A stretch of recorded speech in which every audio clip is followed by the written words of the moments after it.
Kim Jong-unilla on yksityinen huipputurvallinen juna, jonka lempinimi on Liikkuva linnu. Kim Jong-un, Pohjois-Korean johtaja ja Kim-suvun kolmannen sukupolven hallitsija, elää äärettömän ylellisessä ja rikkaassa maailmassa, sellaisessa, jota useimmat meistä eivät osaisi edes kuvitella. On ensimmäinen kerta, kun Kimin henkilökohtainen lentokone on nähty julkisesti. Hänen omistuksessaan on valtavia tiluksia, yksityiskoneita ja luksusautoja, ja hänen elämäntyylinsä on monen mielestä suorastaan yliampuvaa. Kimillä on rikkautta ja valtaa enemmän kuin kenelläkään muulla maailmanjohtajalla. Tässä videossa pääset kurkistamaan salattuun ja silmiinpistävän kalliin elämään, jota maailman rikkain johtaja elää. Pysy mukana, kun paljastamme häikäiseviä yksityiskohtia hänen palatsistaan, yksityisestä linnakkeestaan ja prameasta maustaan, joka on hänen valtakautensa tunnusmerkki. Kim-suku, perintö, valta ja ylellisyys. Kim Jong-un, Pohjois-Korean nykyinen johtaja ja Korean työväenpuolueen pääsihteeri, on kolmas hallitsija pelätessä Kim-suvussa, joka on pitänyt maata otteessaan jo yli 3 sukupolven ajan. Valtaan noustuaan vuonna 2011 Kim Jong-un seurasi isänsä Kim Jong-ilin ja isoisänsä Kim Il-sungin jalanjälkiä, tämän viimeksi mainitun ollessa Pohjois-Korean perustaja ja sen ensimmäinen johtaja. Kim Jong-un syntyi eliitin keskelle 8. tammikuuta 1984, ja hänen elämäänsä on alusta asti leimannut ylellisyys. Hänen koulutuksensa vei hänet Sveitsiin, missä hän opiskeli Burnin kansainvälisessä koulussa täysin isänsä kustantamana huikealla $25,000 vuodessa maksavalla kuukausihinnalla. Tämä kertoo paljon siitä, millaisiin puitteisiin hän oli jo nuorena tottunut. Myöhemmin hän jatkoi opintojaan Kim Il-sungin sotilasakatemiassa Pyongyangissa, suorittaen tutkintoja fysiikassa ja sotilasopinnoissa hankkien tietoa, mutta samalla vahvistaen syntyperäistä oikeuttaan johtaa maata. Kim Jong-unin johtamistyyli tunnetaan laajalti sen yhdistelmästä valtaa ja arvaamattomuutta. Hänen hallintonsa on keskittynyt Pohjois-Korean armeijan modernisointiin, samalla kun hän pitää tiukan otteen kaikista elämän alueista maan sisällä. Vaikka hänen omaisuutensa tarkkaa määrää ei tiedetä, arvioiden mukaan se ylittää selvästi raportoidaan $5 miljardia ja saattaa yltää jopa 100 miljardiin. Tämän omaisuuden uskotaan olevan peräisin paitsi suvun liiketoimista, myös Pohjois-Korean epäillystä osallisuudesta kansainväliseen asekauppaan alaan, joka tuottaa merkittäviä tuloja. Lisäksi maiden kuten Kiinan antama tuki vahvistaa hänen taloudellista asemaansa entisestään. Kimin valtava varallisuus ja vaikutusvalta nostavat hänet maailmanpolitiikan keskiöön, vallan ja salaisuuksien risteyskohtaan. Kansainvälisistä pakotteista huolimatta Kim on onnistunut rakentamaan laajan liiketoimintaimperiumin, tehnyt merkittäviä sijoituksia ulkomaille ja kukoistanut valtavan ulkoisen paineen alla. Hänen kykynsä selviytyä vaikeista tilanteista vaivatta kertoo hänen poikkeuksellisesta taidostaan säilyttää valta ja vauraus. Kim Jong-unin pistokkaat palatset. Kim Jong-unin elämäntyyli on yhtä ylellinen kuin salamyhkäinenkin. Raporttien mukaan hänellä on käytössään 17 hulppeaa kiinteistöä, joista ikonisin on Ryongsongin residenssi. Vuonna 1980 LM rakennettu valtava tila kattaa 3200 hehtaaria vihreää metsää ja sitä suojaa huipputason turvallisuusjärjestelmä. Alueella on laajoja juhlatiloja, 50-metrisen uima-altaan kruunaa valtava vesiliukumäki ja sen lisäksi löytyy urheilukenttiä sekä 3 keinotekoista järveä. Kaiken alla sijaitsee ydinsodan kestävä maanalainen suoja, täydellinen varmistamaan johtajan turvallisuus. Kim Jong-unin residenssien turvatoimet ovat äärimmäisiä. Arviolta 120 000 sotilasta on määrätty vartioimaan hänen kiinteistöjään huomattavasti enemmän kuin Yhdysvaltain salaisella palvelulla on jäseniä. Useita maanalaisten tunneleiden verkosto yhdistää nämä asuinpaikat, mahdollistaen huomaamattoman ja turvallisen liikkumisen niiden välillä. Ryongsongin lisäksi Kim omistaa myös muita ylellisiä tiluksia, kuten Guangdongin ja Wonsanin residenssi. Guangdongin residenssi on yksityinen kesäpaikka, joka pitää sisällään useita taloja, uima-altaat, raviradan sekä oman yksityisen juna-aseman. Won Sanin residenssi on vieläkin prameampi. Se tarjoaa yksityisiä huviloita, lupita pantoja, yksityissataman ja vesipuiston, kaikki kertomassa Kimin ylellisestä elämäntyylistä. Kimin rakkaus erilaisiin kokemuksiin ulottuu asuinpaikkojen ulkopuolellekin. Esimerkiksi hänen yksityisessä elokuvateatterissaan on 1000 katsomopaikkaa, tarjoten vertaansa vailla olevan elokuvaelämyksen.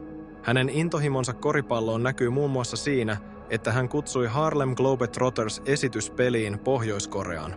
Vuonna 2019 Kim ehdotti myös suunnitelmaa tuoda tunnettuja koripalloilijoita Pohjois-Koreaan osana rauhan aloitetta, selkeä osoitus hänen syvästä kiinnostuksestaan lajia kohtaan. On mielenkiintoista, että myös Kimin isä Kim Jong-il jakoi saman intohimon koripalloon. Vuonna 2000 Kim Jong-il kutsui NBA Legends Michael Jordanin vierailemaan Pohjois-Koreassa, mutta Jordan kieltäytyi. Hänen sijastaan maahan lähetettiin Jordanin signeeraama koripallo. Kimien koripallorakkaus elää yhä, ja heidän residenssissä onkin useita kenttiä, jotka kertovat paitsi heidän varallisuudestaan myös heidän intohimostaan lajia kohtaan. Kim Jong-unin liikkuva linnoitus. Moni on haaveillut omasta yksityisjunasta, mutta Kim Jong-unille tämä haave on täyttä totta. Hänen niin sanottu liikkuva linnoituksessa on korkean turvallisuuden yksityisjuna, joka on suunniteltu yhtä lailla suojaksi kuin luksuksen Tyyssiassa. Tämä liikkuva linnoitus koostuu 24 vaunusta, joissa on luodin kestävät ikkunat, teräspinnat ja räjähdyksen kestävät lattiat.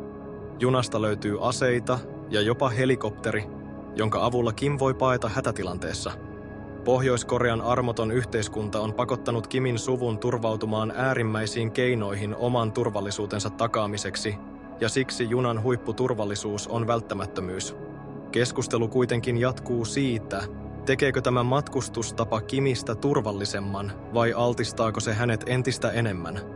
Juna kulkee suhteellisen hitaalla 37 meilin tuntivauhdilla, paljon hitaammin kuin Japanin tai Yhdysvaltain suurnopeusjunat. Asiantuntijat epäilevät, että junan panssari lisää sen painoa, tehden siitä entistä hitaamman. Vaikka jotkut uskovat junan olevan alun perin valmistettu Venäjällä, Pohjois-Korean hallinnon arvellaan räätälöi sen vastaamaan Kimin erityistarpeita, mukaan lukien laajan valikoiman turvavarusteita, kuten tuliaseita, panssarintorjunta-aseita ja kannettavia ilmatorjuntaohjuksia. Kim Jong-unin liikkuva linnoitus heijastaa sekä hänen varallisuuttaan että niitä äärimmäisiä turvallisuustoimia, joita eristyksissä ja salaisuuksien ympäröimässä hallinnossa pidetään välttämättöminä. Vain harvat Pyongyangin eliitin ulkopuolelta ovat koskaan päässeet tähän salaperäiseen junaan, mutta se on silti jäänyt symboloimaan ylintä valtaa ja syvälle juurtunutta vainoharhaa. Ylelliset autot, kellot ja vallan äärimmäinen osoitus. Kim Jong-unin pakkomielen luksukseen näkyy hänen häikäisevässä kokoelmassaan huippuluokan autoja. Hänen autokantaan kuuluu maailman halutuimpia ajoneuvoja, kuten Rolls-Royce Phantom, Mercedes-Benz S600 Pullman Card ja useita Lamborghini-malleja. Jokainen auto on räätälöity ylellisillä sisustuksilla, yksilöllisillä ulkoasuilla ja huippuluokan äänentoistojärjestelmillä, kaikki Kimin mieltymysten mukaan. Arvioiden mukaan Kim omistaa yli 100 luksusautoa, mikä entisestään korostaa hänen asemaansa maailman vaikutusvaltaisimpien ja rikkaimpien henkilöiden joukossa. Kimin kiinnostus huippuautoihin alkoi jo nuorena. Raporttien mukaan hän ajoi ensimmäisen kerran vain 7-vuotiaana isänsä valvonnassa. Yksi hänen arvokkaimmista ajoneuvoistaan on räätälöity Mercedes-Benz Maybach S600, jonka arvo on huimat $1,7 miljoonaa. Tämä panssaroitu auto on suunniteltu kestämään granaatit, luodit ja muut mahdolliset hyökkäykset, tarjoten Kimille vertaansa vailla olevan turvallisuuden matkustettaessa. Autojen lisäksi Kimillä on myös laaja kokoelma luksuskelloja. Hänen intohimonsa hienoihin aikarautoihin on tunnettu ja kokoelmaan kuuluu merkkejä kuten Vacheron Constantin, Audemars Piguet ja Patek Philippe.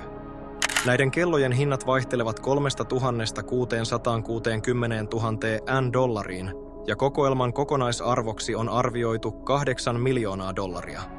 Vaikka Sveitsi kielsi kelloviennin Pohjois-Koreaan vuonna 2016, Kimin kiinnostus näihin arvokkaisiin asusteisiin ei ole hiipunut. Uskotaan, että hän hankkii niitä edelleen eri kanavia pitkin. Hänen isänsä Kim Jong-il jakoi saman intohimon, mikä on tehnyt kelloista pysyvän symbolin Kim-suvun varallisuudelle ja mieltymyksiin elämän hienoimpiin asioihin, ydintiimin ylellinen elämä. Kim Jong-unin ylenpalttinen elämäntyyli ulottuu myös hänen lähipiirinsä, mukaan lukien hänen vaimonsa Ri Sol-ju. Hän nauttii ylellisestä elämästä, esiintyen usein julkisuudessa kalliissa asusteissa ja merkkivaatteissa. Pariskunta on nähty kantamassa jopa $1,600 arvoista Christian Diorin laukkua, osoitus heidän rakkaudestaan huippumalliin. Kim pitää myös ympärillään valikoitua miesjoukkoa, jonka lukumäärän arvioidaan olevan noin 2000. Nämä naiset viihdyttävät korkea-arvoisia virkamiehiä ja vieraita, ja heidän tehtävänä on palvella Kim Jong-unia ja hänen läheisiään. Naisten ylläpitämiseen käytetty rahamäärä on päätä huimaava. Vuonna 2016 Kim käytti raporttien mukaan $3,8 miljoonaa pelkästään heidän alusvaatteisiin. Tämä kulutustaso pistää silmään maassa, jossa suuri osa kansasta kamppailee peruselintarvikkeiden ja perustarpeiden kanssa. Kontrasti Kimin ylellisen elämäntyylin ja tavallisten pohjoiskorealaisten arjen välillä on pysäyttävä. Ylenpalttinen kulutus. Juustopasta purukumin. Kim Jong-unin ylelliset mieltymykset ulottuvat lähes jokaiseen elämänalueeseen, mukaan lukien ruokamakuun. Vuonna 2016 kerrottiin hänen käyttäneen uskomattomat $67 000 Italiasta tuotuun juustoon. Monelle summa tuntuu kohtuuttomalta, etenkin kun vertaa sitä hänen kansalaistensa arkipäiväisiin vaikeuksiin. Mutta juusto on vasta alkua. Raporttien mukaan Kim käytti myös noin $59 000 purukumiin, näennäisesti vähäpätöinen meno, joka kuitenkin kertoo paljon hänen taipumuksestaan ylenpalttisuuteen. Hänen tuhlailun ulottuu myös luksusjuomiin. Vuonna 2016 Kim toi maahan lähes $1 miljoonan arvosta brasilialaista kahvia. Hänen rakkautensa hienoihin väkeviin ilmeni lähes $155 000 viskihankinnoissa, mukaan lukien saksalaisia, tanskalaisia ja georgialaisia merkkejä. Hänellä on myös mieltymys kalliisiin rommiin, vodkiin ja gineihin, ja hänen alkoholisminsa nousevat satoihin tuhansiin dollareihin.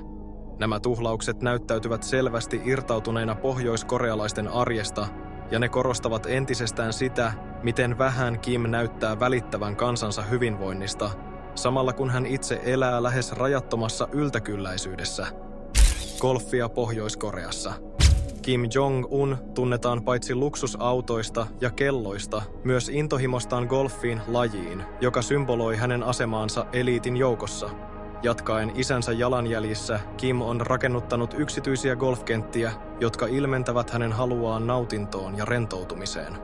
Näiden kenttien rakentaminen maksaa kuitenkin maltaita, arvioiden mukaan noin $3 miljoonaa kenttää kohden, ja vuosittaiset ylläpitokustannukset ovat noin $500 000. Kenttiä valvovat korkeassa asemassa olevat viranomaiset, ja ne on varattu yksinomaan Kimille ja hänen lähipiirilleen, tarjoten heille parhaan mahdollisen golf-kokemuksen. Kimille kentät ovat enemmän kuin vain vapaa-ajanviettopaikkoja, ne edustavat vallan oikeuksia. Golfista on tullut luksusurheilu, ja ylimmälle johtajalle se on keino paeta valtion johtamisen raskasta todellisuutta. Kentät eivät siis ole pelkästään urheilua varten, vaan ne toimivat myös symbolina Kimin auktoriteetista ja muistutuksena valtavasta kuilusta hänen ja kansansa välillä. Kansan, jolla ei ole pääsyä tällaisiin ylellisyyksiin. Kim Jong-unin musiikillinen yltäkylläisyys. Kim Jong-unin rakkaus musiikkiin on yksi hänen ylellisen elämäntapansa ulottuvuuksista, ja se heijastaa hänen kaipuutaan eksklusiivisuuteen. Vuonna 2012 hän nousi otsikoihin tuomalla salaa maahan 36 huippuluokan flyygeliä. Pelkästään näiden soittimien hinnaksi arvioitiin $6,1 miljoonaa. Tämä kertakaikkisen kallis investointi korostaa Kimin syvää intohimoa musiikkiin ja hänen haluaan ympäröidä itsensä parhailla mahdollisilla instrumenteilla. Lisäksi Kimillä on oma livebändi, johon kuuluu 13 naisviulistia kokoonpano, joka on olemassa vain johtajan viihdyttämiseksi. Kimin musiikillinen nautinto ei rajoitu pianoihin ja vaunuihin. Hän nauttii monenlaisista esityksistä, karaokesta kasariteihin. Hänen kiinnostuksensa viihteeseen ei myöskään rajoitu perinteiseen musiikkiin. Hänellä on myös ollut kasvavaa kiinnostusta K-popia kohtaan, ja hän osallistui jopa vuoden 2018 konserttiin, jossa esiintyivät suosittu tyttöbändi Red Velvet sekä laulaja Jo Young-pil. Konsertti oli Kimille tunteellinen kokemus, ja hänet nähtiin taputtamassa innokkaasti vaimonsa rinnalla Ele, joka osoitti hänen arvostuksensa eteläkorealaista kulttuuria kohtaan, poliittisista jännitteistä huolimatta. Kim Jong-unin yksityiset suihkukoneet ja huvipurret. Kim Jong-unin varallisuus näkyy selvästi hänen valinnoissaan kulkuneuvojen suhteen, erityisesti hänen yksityisessä lentokalustossaan. Hänen suihkukoneen ovat maailman yleisimpien joukossa, varustettuina muhkeilla istuimilla, minibaarilla ja edistyneillä turvajärjestelmillä, mukaan lukien salaus- ja valvontatekniikka. Yksi hänen lentokoneistaan on Il-62M, nelimoottorinen pitkän matkan suihkukone, joka pystyy lentämään jopa 10 000 kilometriä ilman tankkausta. Tämä mahdollistaa Kimin matkustamisen lähes minne tahansa maailmassa ilman keskeytyksiä, vahvistaen hänen asemaansa kansainvälisenä toimijana. Kim omistaa myös muokatun Antonov An-148 koneen, pienemmän suihkukoneen, joka sopii erinomaisesti alueellisiin matkoihin, kuten vierailuihin Kiinaan. Suihkukoneiden lisäksi Kim käyttää usein helikoptereita matkustaessaan ympäri maata, esimerkiksi tarkistamaan ohjuslaukaisupaikkoja tai kiinteistöjään. Ilmakaluston lisäksi Kim omistaa useita huvipursia. Yksi huomattavimmista on 100 metrin pituinen alus, jonka arvo on $7 miljoonaa käytössä sekä virallisilla valtiovierailuilla että rentoutumiseen. Tällä aluksella voi majoittua jopa 30 vierasta, tarjoten Kimille ihanteellisen ympäristön sekä diplomaattisiin tapahtumiin että yksityiseen lomailuun. Hänellä on myös toinen rahtialus, 61 metriä pitkä ja $8 miljoonan arvoinen, jossa on ylelliset Fendin sisustukset. Nämä huvipurret ovat vain yksi esimerkki Kimin rakentamasta prameasti elämäntyylistä. Ne tarjoavat hänelle mahdollisuuden paeta johtajuuden paineita ja samalla ylläpitää kuvaa ylivertaisesti vallasta ja rikkaudesta. Raju ristiriita. Ylellisyys Pohjois-Korean kärsimyksen keskellä. Samaan aikaan, kun Kim Jong-un nauttii vertaansa vailla olevasta yltäkylläisyydestä, Pohjois-Korean tavallisten kansalaisten elämä on aivan toista. Noin 25 miljoonan asukkaan maa on yksi maailman etnisesti yhtenäistämistä, mutta tämän yhtenäisyyden takana piilee totalitaarinen järjestelmä, joka kontrolloi kansalaistensa elämää jokaisella tasolla. Työpaikat, ihmissuhteet ja jopa ajatukset ovat valtion tarkkailun alaisia. Hallitus ylläpitää yhtenäisyyttä tarkastelemalla perhetausta, jättäen vähän tilaa yksilöllisyydelle tai vapaalle ilmaisulle. Ristiriita Kimin loistelijan elämäntyylin ja tavallisten pohjoiskorealaisten kurjuuden välillä on silmiinpistävä. Siinä missä Kim ajelee luksusautoilla, kerää arvokkaita kelloja ja asuu valittavissa palatseissa, miljoonat hänen kansalaisistaan kamppailevat päivittäin ruuan, suojan ja terveydenhuollon perusasioiden kanssa. Pohjois-Korean elinajanodote on vain 63,8 vuotta, lähes 11 vuotta lyhyempi kuin Etelä-Koreassa. Tämä ero korostaa maan vakavia taloudellisia ja sosiaalisia ongelmia, joissa eliitti elää ylellisesti ja kansa kärsii. Lapsityövoimaa. Pohjois-Koreassa lapsuus ei tarkoita leikkiä tai koulutusta, vaan työntekoa ja kärsimystä. Eräs pysäyttävä kuva esittää lapsia, ei luokkahuoneissa, vaan työskentelemässä uuvuttavat auringon alla, siivilöimällä maata metalliromun toivossa. Nämä lapset, osa vain 5- tai 6-vuotiaita, rakentavat kouluja, koteja ja muita valtion rakennuksia, usein ilman minkäänlaista palkkaa. Kuva kertoo surullisen tarinan menetetystä lapsuudesta, muistutuksen siitä, mitä valtio arvostaa. Selviytymistä ja uskollisuutta, ei lastensa hyvinvointia. Näille nuorille työntekijöille lapsuus on saavuttamaton unelma. Heiltä on viety viattomuus, joka heille kuuluisi, sen sijaan he kokevat raskasta fyysistä työtä valtion hyväksi, joka arvostaa tuotantoa enemmän kuin kansansa tulevaisuutta. Tämä sydäntä särkevä todellisuus on voimakas muistutus siitä, miten tiukasti Pohjois-Korean hallinto pitää otteessaan kansansa elämää. Pohjois-Korean tehdas. Pohjois-korealaiset tehtaat saattavat näyttää tehokkailta tuotantokeskuksilta, joissa työntekijät paiskivat hommia ja koneet pyörivät tauotta. Todellisuudessa pinnan alla heijastuu valtion tiukka kontrolli kansalaistensa elämää kohtaan. Tehtaan työntekijöiden on yleensä pukeuduttava samanlaisiin työasuihin ja työskenneltävä tarkasti synkronoituna. Tämä kuvastaa hallinnon painottaa yhtenäisyyttä ja kurinalaisuutta. Tehdasympäristö toimii selvänä esimerkkinä laajemmista kontrollijärjestelmistä, jotka hallitsevat elämää Pohjois-Koreassa. Yksilöllisyyttä tukahdutetaan valtion asettamien tavoitteiden ja tuottavuuden tieltä. Työntekijöiltä odotetaan korkeita tuotantomääriä pitkien päivien ja vaativien olosuhteiden vallitessa. Painopiste ei ole työntekijöiden hyvinvoinnissa tai henkilökohtaisessa kasvussa, vaan valtion saavuttamissa tuloksissa. Tämä ympäristö alleviivaa, kuinka tärkeää hallinnolle on yhtenäisyys ja kollektiivinen ponnistus, yksilöllisyys jää tehokkuuden jalkoihin. Tässä kontekstissa tehdas ei ole vain teollinen työtila, se on esimerkki siitä, kuinka pitkälle hallinto ulottaa valtansa kansalaisten arkeen, rajoittaen vapautta ja tukahduttaen yksilöllisyyden valtion päämäärien nimissä. Joukkoliikenne Pohjois-Koreassa. Bussiin nouseminen on monessa maassa arkipäiväinen rutiini, mutta Pohjois-Koreassa se on todellinen kestävyyskoe. Eräs pysäyttävä valokuva näyttää pitkät jonot ihmisiä, joiden kasvoilta heijastuu turhautuminen heidän odottaessaan ylikuormitettuja busseja, jotka saattavat saapua tai olla saapumatta lainkaan. Maan kehittymättömän liikenneinfrastruktuurin vuoksi ihmiset joutuvat usein odottamaan tuntikausia toivoen pääsevänsä töihin, kouluun tai torille. Monille bussit eivät ole pelkkä mukavuus, ne ovat ylellisyys, mahdollisuus liikkua paikasta toiseen, vaikka mitään varmuutta ei ole. Toisin kuin modernit kaupungit, joissa joukkoliikenne toimii tehokkaasti, Pohjois-Korean bussit ovat vanhoja, täyteen ahdettuja ja epäluotettavia. Kansalaisilla ei ole muuta vaihtoehtoa kuin kestää pitkät odotukset, ja monesti ihmiset kävelevät kilometrejä ankarissa olosuhteissa päästäkseen perille. Tämä kuvaus on jyrkkä vastakohta kehittyneiden maiden sujuvalla ja täsmällisellä työmatkoille, joita monet pitävät itsestäänselvyyksinä. Pohjoiskarjalaisille jokainen bussimatka on taistelu, muistutus järjestelmän puutteista ja arjen raskaudesta. Metsäkato ja luonnonsuojelun haasteet. Pohjois-Korean luonto on kiistatta kaunis, upeat maisemat, laajat metsät ja monimuotoinen eläimistö tekevät siitä ainutlaatuisen.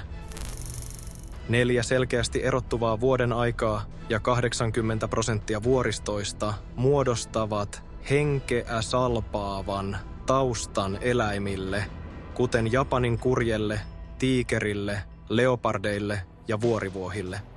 Nämä eläimet ja niiden metsät ovat olennainen osa maan ekosysteemiä, tarjoten kurkistusikkunan Pohjois-Korean sitkeyteen ja luonnon kauneuteen.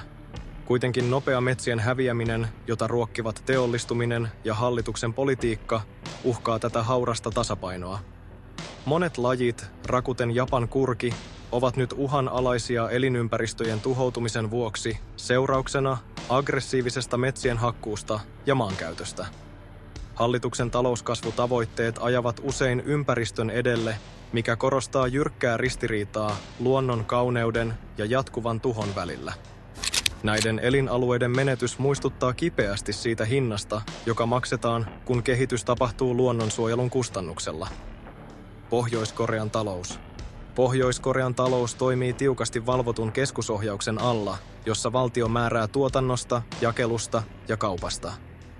Tässä komentotaloudessa yksityisyrityksille tai ulkomaisille investoinneille ei juuri ole tilaa, mikä eristää maan kansainvälisestä markkinasta.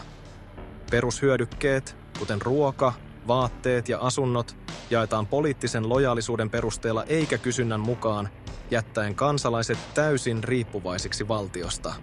Hallinnon keskitetty ohjaus on johtanut tehottomuuteen ja yksilön on käytännössä mahdotonta parantaa omaa elintasoaan. Vaikka sotilasmenoihin käytetään suuria summia, Pohjois-Korean talous on maailman bruttokansantuotteessa sijalla 122, ja asukasta kohden tulot jäävät vain $1,711, huomattavasti vähemmän kuin Etelä-Koreassa tai Kiinassa. Vaikka epävirallisia markkinoita on olemassa, ne ovat tarkkaan valvottuja ja kansalaiset alttiita valtion rasioille. Itsevaraisuuteen nojaava juhe-ideologia on eristänyt maan entisestään, aiheuttaen laajalle levinnyttä köyhyyttä, ruokapulaa ja vajaasti rahoitettua terveydenhuoltoa. Tavalliselle pohjoiskorealaiset taloudellinen todellisuus on synkkä, mahdollisuudet ovat vähissä ja toivo muutoksesta heikko. Pohjois-Korean ydinase pakkomielle. Pohjois-Korean pakkomielle ydinaseisiin on yksi sen hallinnon tunnusmerkeistä. Vuosien varrella maa on sinnikkäästi kehittänyt ydinaseita ja ohjuksia, testaten niitä huolestuttavalla tahdilla. Tämä ei ole vain puolustusta. Se on keino Kim Jong-unille osoittaa valtaa, kontrollia ja uhkaa maailmanlaajuisesti. Useiden ydinkokeiden joukossa erityisesti Punggyerin koe, joka aiheutti 2,5 magnitudin maanjäristyksen, osoittaa, ettei maa aio taipua kansainvälisiin tuomioihin tai pakotteisiin. Pohjois-Korean ydinase-ambitiot ovat tehneet siitä yhden maailman vaarallisimmista ja epävakaista valtioista, jatkuvana uhkana maailman turvallisuudelle. Sotilaallisen voiman ja ydinvalmiuksien ihannointi on asettanut sekä maan kansalaiset että koko maailman vaaraan ja paljastaa sen vaarallisen tien, jota hallinto yhä kulkee. Kätketty ylellisyys. Maailma näkee Pohjois-Korean usein synkkänä ja eristäytyneenä paikkana, mutta pinnan alla on myös toinen puoli, ylellisyys, jota suurin osa ei koskaan näe. Vaikka valtaosa kansasta elää köyhyydessä ja kärsimyksessä, maan sisällä on myös viitteitä luksuksesta, mutta vain harvoille. Eliitille on olemassa luksushotel Eja, värikkäitä festivaaleja ja jopa kukoistava yöelämä, mutta nämä nautinnat on varattu harvoille etuoikeutetulla tai valittujen maiden, kuten Kiinan, Venäjän tai Japanin, turisteille. Pohjoiskorealaisista, erityisesti eteläkorealaista tai länsimaalaisista, nämä ylellisyydet ovat täysin kiellettyjä. Jopa turistit, jotka vierailevat kauniilla Kumgang-vuorella, kohtaavat tiukkoja rajoituksia. Vaikka Kumgang on luonnon kauneuden symboli, suurin osa ulkomaalaisista ei pääse sinne lainkaan. Ne harvat, jotka pääsevät, ovat jatkuvassa tarkkailussa ja heidän jokaista liikettään seuraa hallinnon valvova silmä. Tämä kontrasti satunnaisten loiston pilkahdusten ja tavallisten kansalaisten arjen välillä on tyrmäävä ja paljastaa syvän kuilun eliitin ja kansan välillä. Veikkaus, rohkea pako ja sen tuhoisat seuraukset. Loikkaus Pohjois-Koreasta on yksi vaarallisimmista ja rohkeimmista teoista, jonka ihminen voi tehdä. Matka vapauteen on täynnä käsittämättömiä riskejä, rajojen ylittämistä aseistettujen vartijoiden varjossa, jatkuvaa pakoa ja pelkoa. Panoksena on elämä ja kuolema, eikä onnistuminen ole koskaan varmaa. Vaikka joku onnistui pakenemaan ja saamaan turvapaikan toisessa maassa, ongelmat eivät lopu siihen. Loikkarit elävät jatkuvassa pelossa kiinni jäämisestä ja palauttamisesta. He tietävät, ettei mikään ole varmaa. Mutta loikkauksen seuraukset ulottuvat myös yksilöä pidemmälle. Pohjois-Korean julma kollektiivinen rangaistusjärjestelmä varmistaa, että loikkarin perhe joutuu kärsimään kidutusta, pakkotyötä tai jopa teloituksia ei kaihdeta. Kaiken tämän uhalla tuhannet pohjoiskorealaiset ovat silti paenneet paremman elämän toivossa. Heidän rohkeutensa, päättävä isyytensä ja vapauden kaipuunsa ovat voimakkaita muistutuksia ihmisen kestävyydestä, jopa silloin, kun edessä on erottaminen rakkaista ja lähes ylitse pääsemättömät esteet. Julisteen varastaminen Pohjois-Koreassa, rikos vailla vertaa. Pohjois-Koreassa Kim-suvun epäkunnioittaminen ei ole vain paheksuttavaa, se on vakava rikos, johon vastataan äärimmäisin keinoin. Törkein tapa osoittaa epäkunnioitusta on varastaa maan johtajien juliste, etenkin Kim-suvun. Nämä julisteet eivät ole pelkkiä koristeita, ne ovat pyhiä symboleita hallinnon ehdottomasta vallasta ja auktoriteetista. Kaikki yritykset tahria, vahingoittaa tai varastaa näitä julisteita nähdään hyökkäyksenä koko valtiota vastaan. Seuraukset ovat nopeita ja ankaria. Julisteen varastamisesta voi seurata pakkotyötä, vankeutta tai jopa teloitus. Yksi tunnetuimmista tapauksista tapahtui vuonna 2017, kun yhdysvaltalainen opiskelija Otto Warmbier tuomittiin pakkotyöhön syytettynä Kim Il-sungin julisteen varastamisesta. Rangaistus tästä näennäisesti pienestä teosta muistuttaa karulla tavalla hallinnon täydellisestä kontrollista yhteiskunnassa, jossa uskollisuus vaaditaan hinnalla millä hyvänsä, jopa pieninkin tottelemattomuuden teko johtaa nopeasti ja usein kohtalokkaasti kostoon. Pohjois-Korean taistelu muutoksen puolesta. Pohjois-Korea on yhä yksi maailman eristäytymistä ja tiukimmin hallitusta maista. Täydellisen kontrollin pinnan alla on kuitenkin pieniä muutoksen pilkahduksia, hitaita ja päivittäisiä merkkejä mahdollisesta uudistuksesta. Silti hallinnon rautainen ote tekee todellisesta muutoksesta hyvin kaukaisen haaveen. Samaan aikaan, kun eliitti nauttii uskomattomasta varallisuudesta ja luksuksesta, tavallinen kansa taistelee selviytyäkseen. Johtavien ja kansan välinen kuilu ei ole koskaan ollut näin syvä, ja pohjoiskorealaisten kokemat vaikeudet ovat valtavia. Vaikka hallinto jatkaa painopistettään sotilasmenoihin ja omavaraisuuteen, maan talous on hauras. Ydinaseisiin keskittyminen on eristänyt maan kansainvälisesti, ja miljoonat elävät köyhyydessä kamppaillen saadakseen edes perustarpeet täytettyä. Ihmisoikeusloukkaukset ovat laajalle levinneitä. Kansalaiset elävät jatkuvassa valvonnassa, sensuurin ja rangaistusten varjossa. Tässä ympäristössä toivo todellisesta muutoksesta tuntuu kaukaiselta, mutta loikkareiden rohkeus ja pohjoiskorealaisten sitkeys osoittavat, että vapauden kaipuu elää yhä. Kim Jong-unin ylellinen elämä on jyrkässä ristiriidassa tavallisten kansalaisten jokapäiväisten kamppailujen kanssa.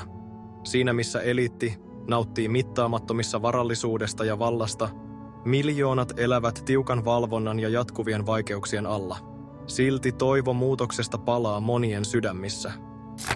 Jos pidit tästä kuristuksesta Kim Jong-unin salattuun elämään, muista tykätä, kommentoida ja tilata kanava saadaksesi lisää tietoa maailmanjohtajien piilotetuista todellisuuksista. Laita ilmoitukset päälle, ettet jää paitsi tulevista videoista, jotka sukeltavat syvälle vallan kulissien taakse,